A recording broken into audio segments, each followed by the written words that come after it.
doubt that Jesus, son of Mary, is watching us. We have no doubt that Muhammad, peace and blessings be upon him, is here and watching us today.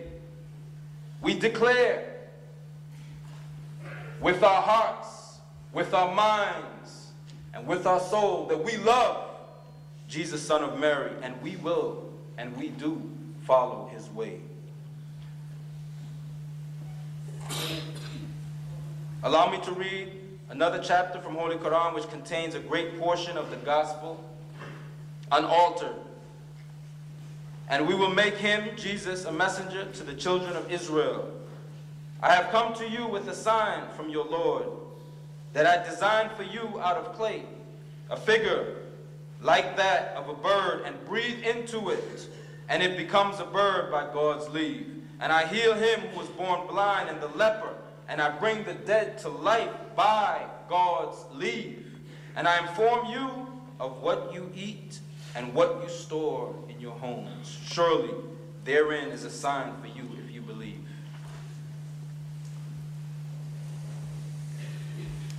Honorable members of this congregation, when the great Caliph Umar came to Jerusalem, he came alone with his servant, and when he entered the city, he was leading the camel while his servant was riding. The time for prayer came, and he prayed on the steps of the great church. Before I conclude, I must convey to you a declaration and a clarification which must for all times remove prejudice and for all times remove misunderstandings amongst both communities which love and adore Jesus, son of Mary. The fact of the Trinity is that Jesus is a manifestation of God's attribute. Be and it is done.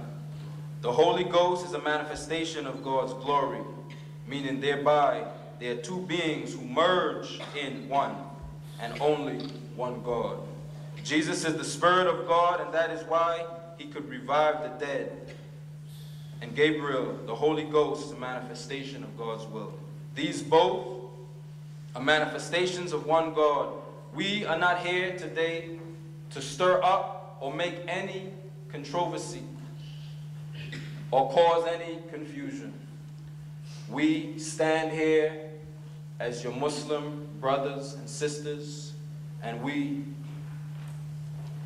are very pleased that we have been allowed to address not just this blessed congregation, but the world as well. We are sending a message that for thousands of years, there have been clashes between Muslims and Christians. Our goal is to bring this to an end. We will warn you that there will be a tremendous amount of opposition, which we are already facing. Therefore, we must and we will unite, and we will come together on one common ground.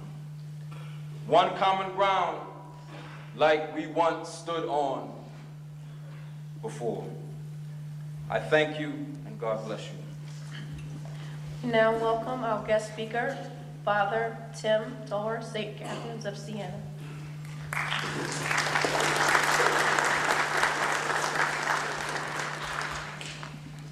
Good afternoon. It's encouraging to hear the previous speakers that have already graced this podium before me, and it seems to be encouraging to the common ground and thread that has woven itself in the words already shared, because they are maybe something for us to be reminded of and what calls us to this moment here today, as well as the challenge that's before us as we depart at the end of this day, not to leave this opportunity behind after a few hours together, but hopefully the ground upon which we can continue a dialogue and partnership between our communities, which is so important. And what impressed me in our meetings previous to this event scheduling was that intention, that this be a partnership that is more than gathering on a day like this once a year, but seen as something that continues in many venues in the year ahead.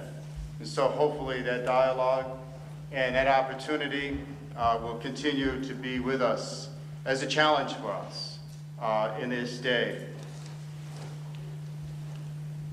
Some years ago, I read a book that was written by a renowned religious scholar, Karen Armstrong.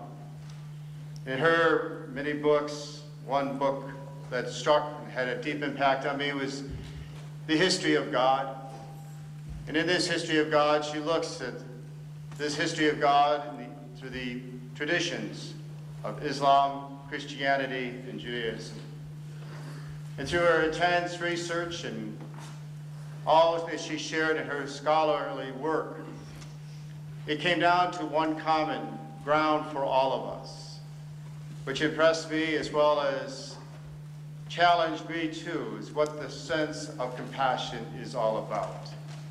And that is where her work led her, that we are grounded and rooted together by this fundamental virtue and charism of compassion, as has been raised here in prayer, that God is the compassionate one, and that we are called as followers of God to be people of compassion. Christians and Muslims believe that God is compassionate, and therefore they consider it, and we consider it, our duty to show compassion